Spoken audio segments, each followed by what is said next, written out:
Salut les gamers, bienvenue à Professeur Board Game, je m'appelle David.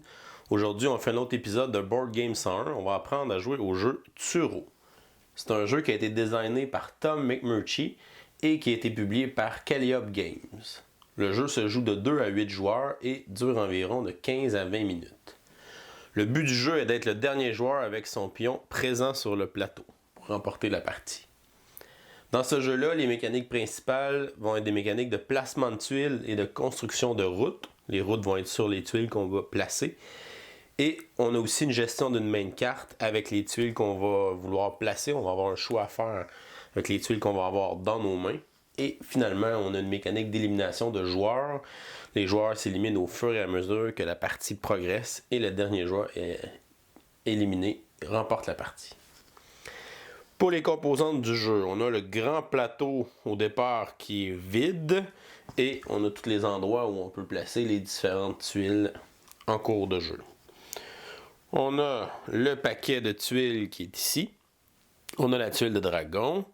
Chacun des joueurs va recevoir un pion d'une couleur différente. Et au début de la partie, on va donner une main de 3 tuiles à chacun des joueurs. Le joueur le plus vieux va commencer à faire le placement, il va prendre son jeton et peut le placer sur le plateau à n'importe quel endroit où on voit une petite ligne beige comme ça. On en a tout le tour du plateau. Alors on commence sur un des contours du plateau, on ne peut pas commencer au centre. On va dire que le joueur se place ici devant cette ligne-là. Les autres joueurs font la même chose jusqu'à temps que tout le monde soit placé sur le plateau. Une fois que ça c'est fait, le premier joueur va prendre sa main de tuiles. Vous voyez, les tuiles représentent des chemins que le pion va emprunter. Chacune des tuiles a 4 chemins différents, donc 2 chemins sur chacun des côtés de la tuile. Alors, peu importe où on va la placer sur le plateau, c'est sûr qu'elle va fitter avec la tuile qui est adjacente, parce que toutes les tuiles sont faites comme ça, ont 2 chemins de chaque côté. Le joueur regarde les tuiles qu'il a disponibles dans sa main et va choisir une des tuiles qu'il va placer devant son jeton. On va dire qu'il choisit cette tuile-là. Il peut venir la placer devant son jeton. Le joueur a le choix de placer la tuile dans le sens qu'il désire. S'il place la tuile dans ce sens-là, son jeton va emprunter le chemin qui est ici, il va s'en aller là. Si jamais il la joue dans ce sens-là comme ça, il va s'en aller par en haut. Et ainsi de suite. Il peut donc décider vers quelle direction il veut s'en aller. S'il place la tuile comme ça, il prend son pion et l'envoie au bout du chemin qu'il vient de placer. Une fois que c'est fait, il va tout simplement piger une tuile pour remplacer celle qu'il a placée sur le plateau. Ensuite, on passe au prochain joueur qui fait la même chose, qui regarde les tuiles qu'il a disponibles, va la placer sur le plateau et va avancer son jeton. Et pige une tuile à la fin de son tour.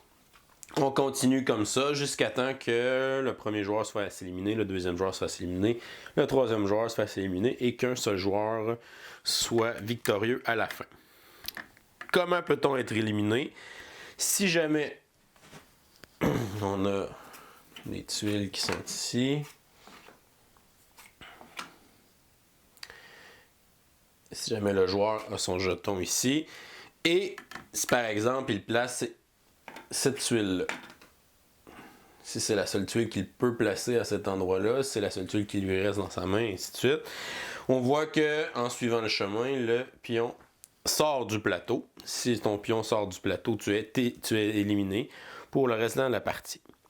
Un joueur ne peut pas s'auto-éliminer à moins qu'il n'ait pas le choix. Si c'est la seule tuile qu'il peut placer ou c'est les seuls mouvements qu'il peut faire, alors il n'a pas le choix de s'éliminer lui-même. Lorsqu'on joue une tuile qui a plusieurs jetons qui sont entourés de cette tuile-là, par exemple, si j'ai les tuiles placées comme ça, si j'ai un jeton ici et un jeton là, quand c'est au tour du joueur bleu ou du joueur rouge, si par exemple il place sa tuile ici, la tuile continue les chemins des 2 jetons. Alors on avance les 2 jetons, chacun sur leur chemin. Ils continuent leur route comme ça. Si jamais 2 jetons entrent en collision pendant un qu'on fait ça, ils se retrouvent sur le même chemin et ça rentre un dans l'autre. Les deux joueurs sont éliminés à ce moment-là. D'autres façons d'être éliminés, soit qu'on sort du plateau ou qu'on rentre en collision avec un autre joueur. Finalement, on a la tuile du dragon. J'ai pas parlé. Plus la partie avance, plus les tuiles vont être placées sur le plateau. Les joueurs ont tout le temps 3 tuiles en main.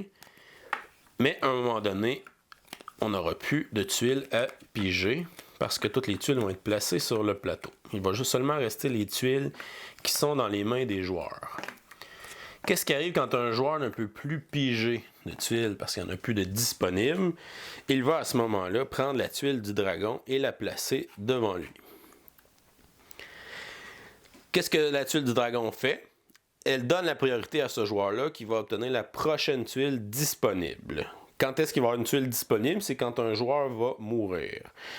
Si un joueur meurt, on prend les tuiles qu'il a dans sa main et on les remet dans la pile de tuiles qu'on peut piger. Ça fait que des nouvelles tuiles sont disponibles pour les joueurs restants. Mais le premier joueur qui peut piger dans la pile est celui qui a le dragon. Quand ça revient à son tour, il joue sa tuile et ensuite il va venir piger. Comme il était capable de piger, il se débarrasse du dragon. Le joueur suivant va placer une tuile, va piger. Le joueur suivant va placer une tuile, piger.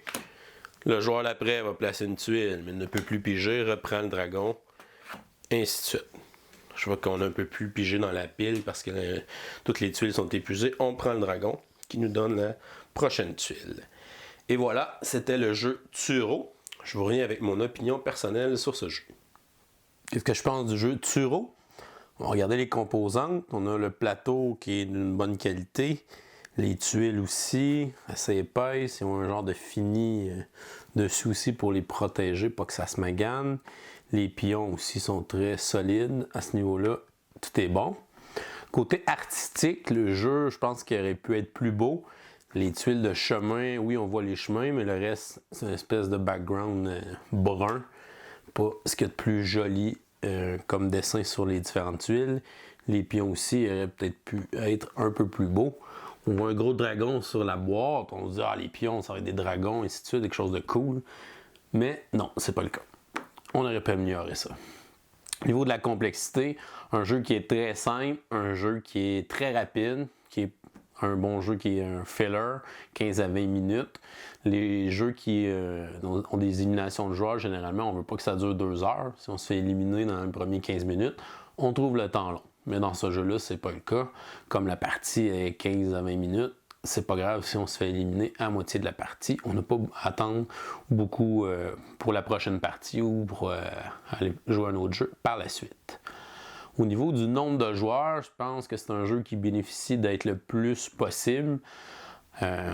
En haut de 4, je pense que c'est idéal pour ce jeu-là. Plus on est, plus on a de chance de rencontrer les autres rapidement. C'est ça qui est drôle dans ce jeu-là, c'est les face-à-face qu'on peut faire avec les autres, les tuiles qu'on peut jouer pour éliminer un autre joueur tout en se sauvant vers un autre chemin, et ainsi de suite. C'est ça qui est le fun dans ce jeu-là. Si on joue à 2, ben, on se met un à l'autre bout du plateau, puis on se rencontre presque pas dans le jeu, ce qui est un petit peu plat à ce moment-là. Je suggère 4 et plus pour ce jeu-là.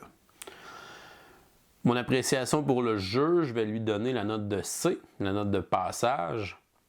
C'est un jeu qui peut passer le temps, qui peut être le fun de temps en temps, mais pas plus que ça pour moi. Passer de stratégie ou ainsi de suite pour moi dans Turo. Et voilà, c'était mon opinion sur ce jeu-là. Je vous dis à la prochaine et continuez de gamer.